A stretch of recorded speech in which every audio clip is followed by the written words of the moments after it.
I am Thomas, and you are looking at Arnold Skaaland with a white towel in his hand, and that will play key to our story here. He was a wrestling manager. Wrestling manager in the sense of probably know him most from the WWF, at least I do in my childhood. We're going to go visit his grave, and that's in Hawthorne, New York.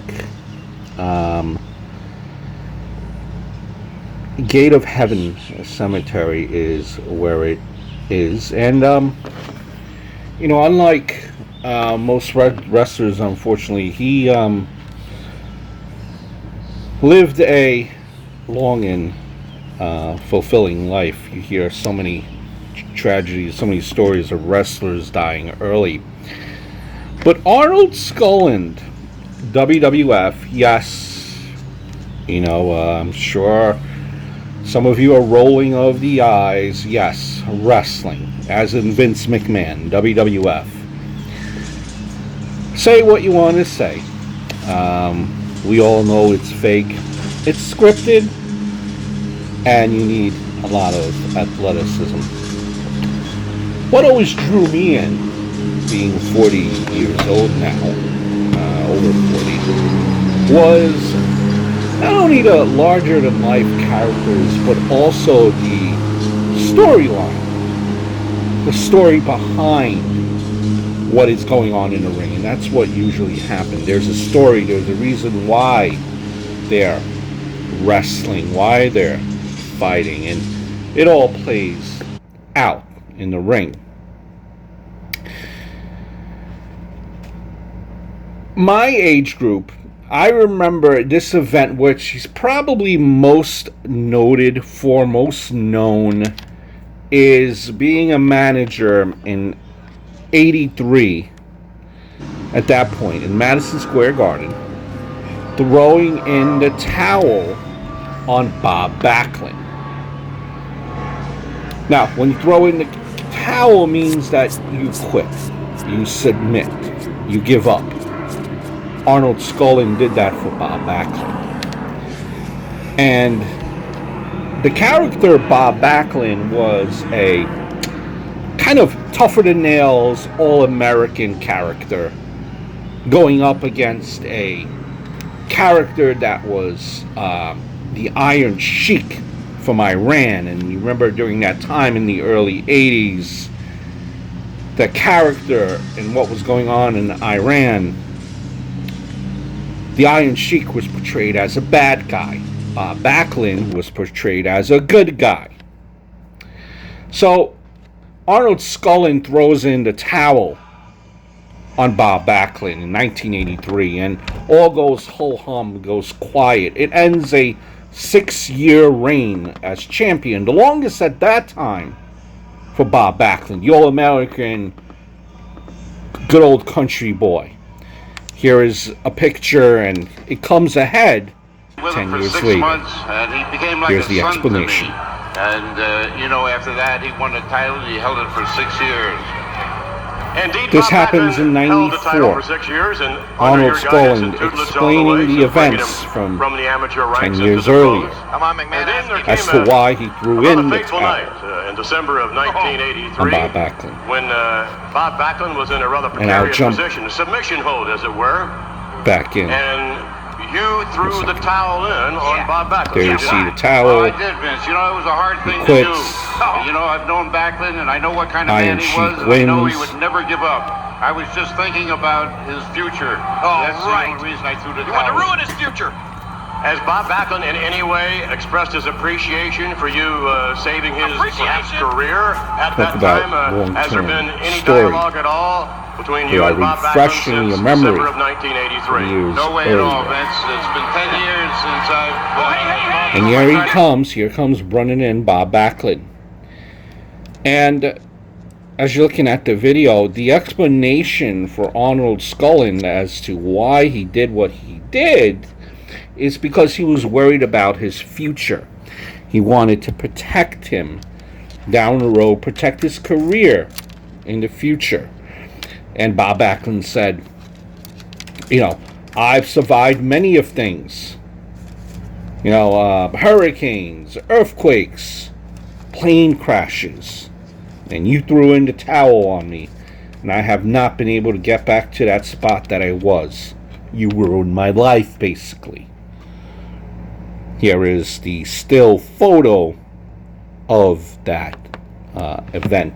So that was a long story that culminated 10 years later in 94, and it made Bob Backlund into a bad guy, where he would be kind of this character as of, get off my lawn type of a character, where everyone, the new generation, he claimed, did not respect the old generation, and he wanted everyone to address him as Mr. Backlund, and thought people were uneducated, and it really brought out another dimension in a character, Backlund. And that's what a character does, something that Arnold Skaaland did as a manager. He enhanced the storyline, or he enhanced a character that Arnold Skaaland. He also, before he was a manager, he was a wrestler. He wrestled in 1946. That's when he started. Was named a Golden Boy, known as a small, agile wrestler who had speed, wits, toughness. That's what he relied on rather than his size and strength.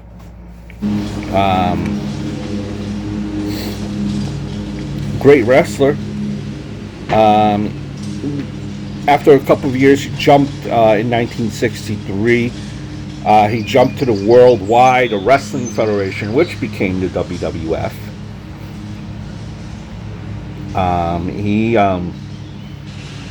He had his only one title. That's when he became one half of the tag team champions.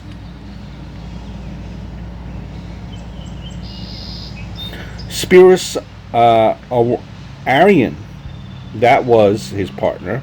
They lost the titles to the Sicilians, Lou Albano and Tony Adamore, in 1967. Now, remember, Arnold Skaaland was kind of the generation right before, like Bobby Heenan, Mr. Fuji. So, depending on how old you are, you might have just missed him.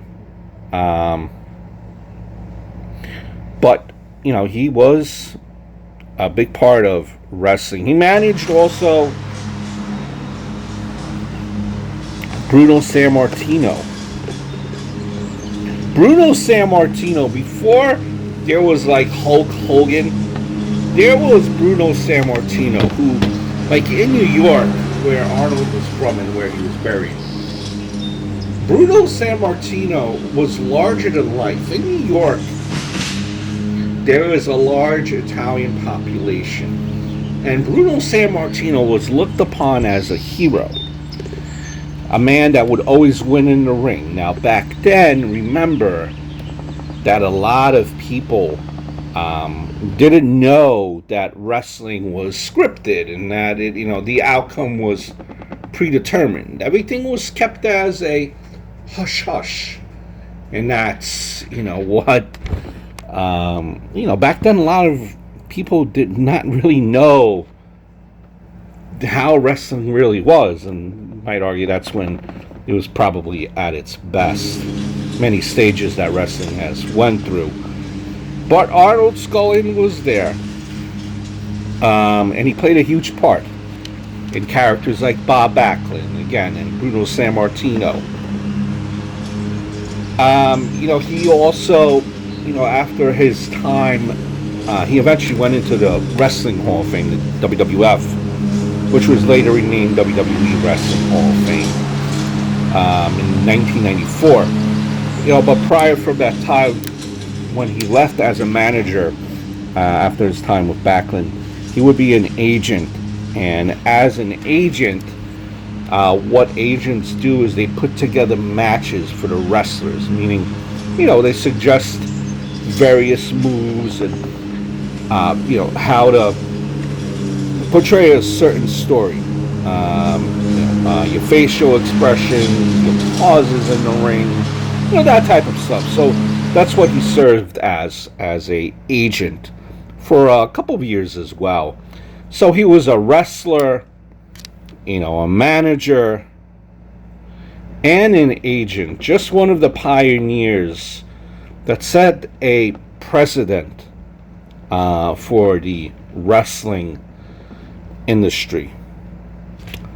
The grave of Arnold Skaaland.